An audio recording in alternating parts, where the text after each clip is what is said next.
Now then guys, how's it going? Bailey, aka Redrum Retro, back again with another video. Cheers to everybody who checked out the Typo Negative video. The last one that I did was super dope. I loved getting that lot in. Crazy really to come up on that many Typo Negative shirts, all in one lot, which is super sick. But yeah, today's video is going to be recent pickups. I haven't done one of these in what seems a very long time. This is basically maybe 3 weeks, maybe even a month of backlog. I've picked out maybe 12, I think there's 12 items there, of stuff that I've just really enjoyed getting in. Obviously there's a couple of pieces that I've had, which I will touch upon, that I've just sold straight away. You know, some of these times you've got to let stuff go to get cash in to then buy other things. But yeah, I've got a nice little stack here that we're going to show off. I'll tell you where I found it, and you know, and talk about the history of the pieces. So yeah, let's get straight into it. So cool, first piece. This one's an interesting one. So people who follow me on Instagram will have seen that I had two of these in black. Menace Society is probably one of my favourite gangster films. Absolutely love it. You know, I love just the feel of that movie. It feels real good, real nice. I got rid of the two black ones because they didn't fit. Bear in mind, this has taken 6 months to arrive with me. It's a Menace Society bootleg with the trigger ain't got no heart on the back. So cool. On a old cut jerseys tag, 3X made in USA. Fits me like a dream. Fits like a standard day 2X now. Real cool. Like I say, this took about 6 months to get into my hands. So we went into lockdown. I used to get all my stuff posted to work. So I was waiting on this piece thinking, God, I hope it arrives before we go into lockdown. I get back to work 3 months later, being left with one of those stupid little cards that Royal Mail have, or, you know, sorry we've missed you and all this stuff. Then this piece was on its way back to the USA. It landed with my homie, and then luckily he got it safe and sound, so I just bought a couple more pieces and he shipped it back over. Real nice one, fits a dream, wore it the other day. What else we got? Let's have another outerwear. All the way from Poland. Dr. Dre the Chronic hoodie. Real bootleg style, real Euro bootleg style. Nice little embroidered arm hit there. The tag is absolutely gone. Can't see what that would have been. Love the whole embroider on this. Does have a slight spelling mistake. Dr. Ree. I found that funny myself. But yeah, this arrived, came all the way from Poland. Poland seems to be getting some crazy vintage at the moment. When the guy found this, I took him a cash offer and he accepted. Real cool piece. I've been getting quirky hip hop bits just because it's what I'm into. I like the quirky side of vintage. Should we pull that piece out? No, yeah, not yet. No, not yet. This one's a cool one. Boys to Men. One piece, this t-shirt I've been looking for ever since I first started buying vintage. It is on a Winterland tag. I'd say Boys to Men is a guilty pleasure, but it's definitely not a guilty pleasure at all. It's just a pleasure. I really enjoy them. I like the music that they do. I grew up listening to them. This piece is, I think, 94. Yeah, 94. Right there. Licensed to Winterland. It's really cool having find one of these. This one's pretty much Deadstock, single stitch, no double stitch even. But yeah, real nice one. Came in a decent lot that I got. Everybody knows me, knows I love wrestling, especially ECW variety. So here we have one of the most controversial wrestlers of all time, New Jack. Crazy guy. If you don't know who New Jack is, definitely go check him out. Even from a non-wrestling perspective, he was a crazy motherfucker. And then year 2000, the Pain Game, ECW. This was pretty much the last year ECW was functioning until Paul Heyman sold them to WWE. Pretty sad times, but this is one of the last ECW shirts that was probably ever produced. Really cool to get that. Shout out to Stomags for that one. Got a really cool shot of this with a Marilyn Manson and a Charles Manson tee. Shout out to Billy from You Can't Find Everything. He's had this for a while. We were just waiting until the right thing popped up. We did a little trade. Winterland tag again. That shot was really happy with that. I was really stoked of how that came out. This one I haven't posted up yet. So basically, for people who don't know, my three favourite bands are Metallica, Type O Negative and Wu-Tang Clan. My favourite video / song of all time is The Mystery of Chess Boxing. For years and years and years, I have wanted that hoodie so bad. The one where they're all stood on the chessboard, or wearing the hoodies with the white mask on. I've wanted it for so long. Basically, they never released that hoodie, but I came up on what the European bootleggers perceived it to be as. So this is a really strange one. It's a long sleeve material, but with a hood attached. So you can see there the little chess logo. It's probably the closest to what, closest design to what they wore in the music video. Big back hit there. Hold that up a second, nice little thumbnail. Sweet. And then the black on black sleeve hits.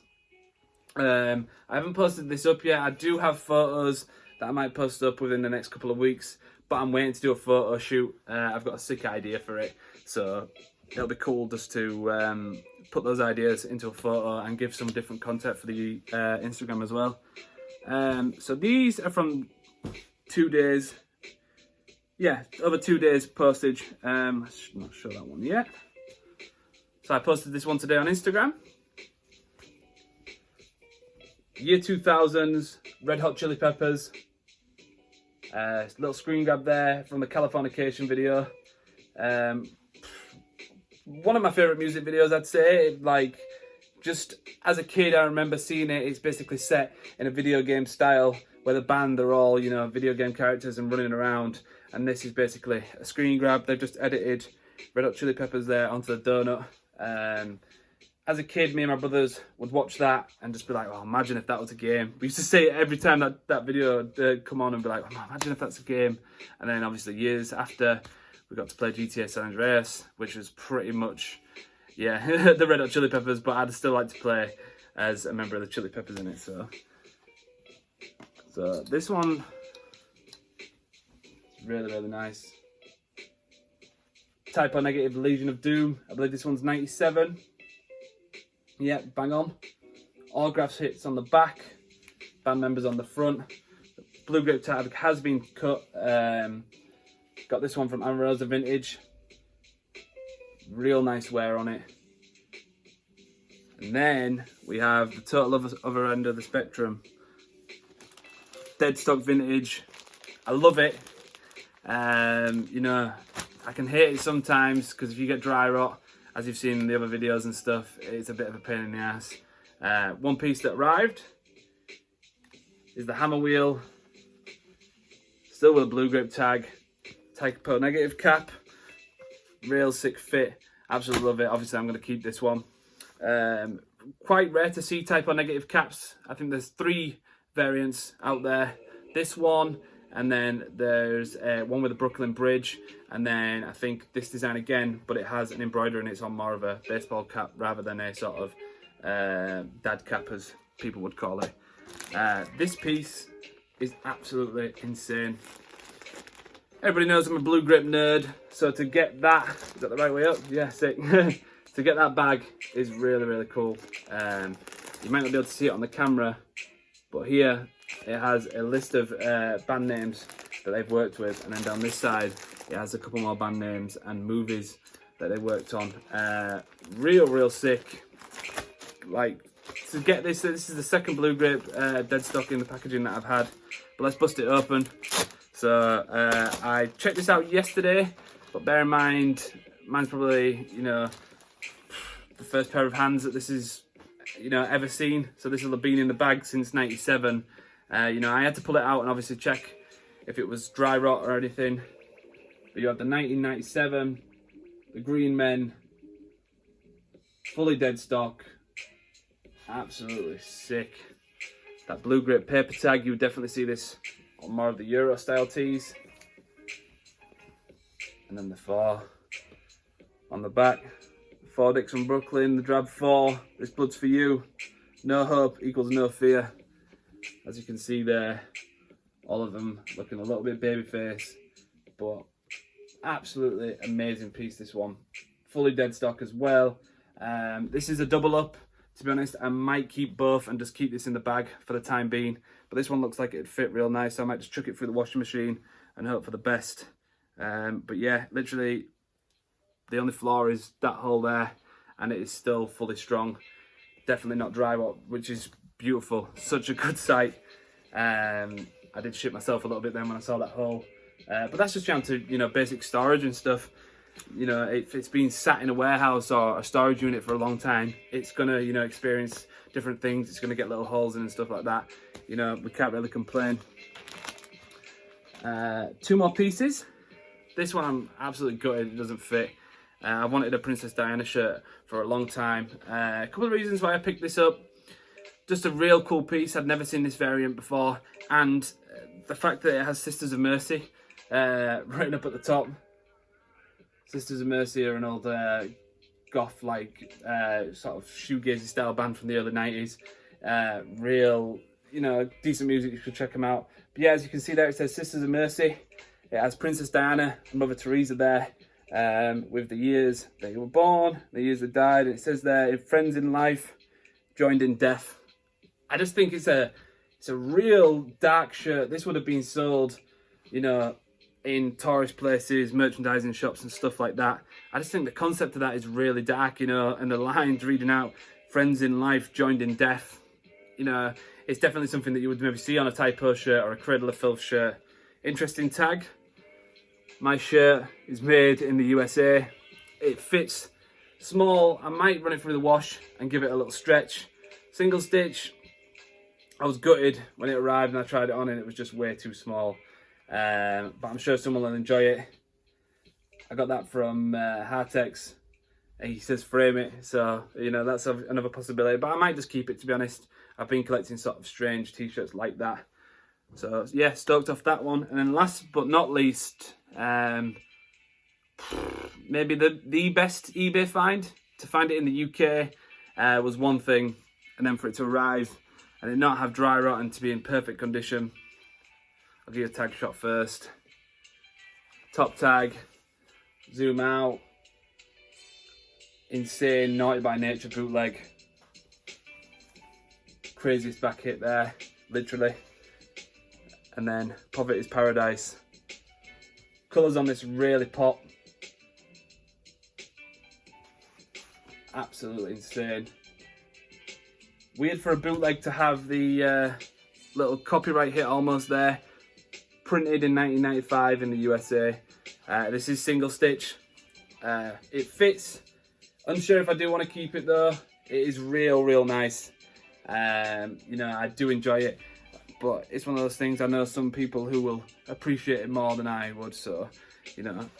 But insane. It was sat on eBay for a couple of days and I decided to pull the trigger. Slightly paid up on it, but you know, nonetheless, it's a sick piece. And then I will show very quickly. I had tons and tons of messages when I found this on my dinner break the other day. I found 2 of them. The vintage Stussy ring there. So you might have seen it in previous videos, but I've had this one for maybe 2 years now. I've worn it every day for 2 years. Basically the store is where I work, and well, it's not where I work, but in the town where I work. Basically, I went in and I found some crazy pieces. I found some old porn star, found some old band merch, and I found the ring. And I was like, okay, sick. Real dope. Got speaking to him and stuff, and he said he bought out an old skate shop stock back in the early 2000s. And he had, I'm not kidding you, maybe 2 rows of like a ring tray full of the Stussy rings. And I was like, oh, should I buy them all? Should I buy them all? I was like, no, you know, one's enough, Bailey. Walk away. I went back in the other day. Most of the rings had gone. He only had these 2 left. But real cool. The little saxophone man there that Stussy did use in the early 90s. My girlfriend's taken one as I owe her a ring because I lost hers on a night out. But this is super sick. Got a pending sale on this one at the moment. I'm sure the guy who wants it is definitely going to take it. So yeah, really cool. Some really nice pieces there. I've been pleasantly surprised, you know, the amount of people that will have been going on eBay during lockdown, or, you know, still today, and really rinsing it because no one else has got anything better to do.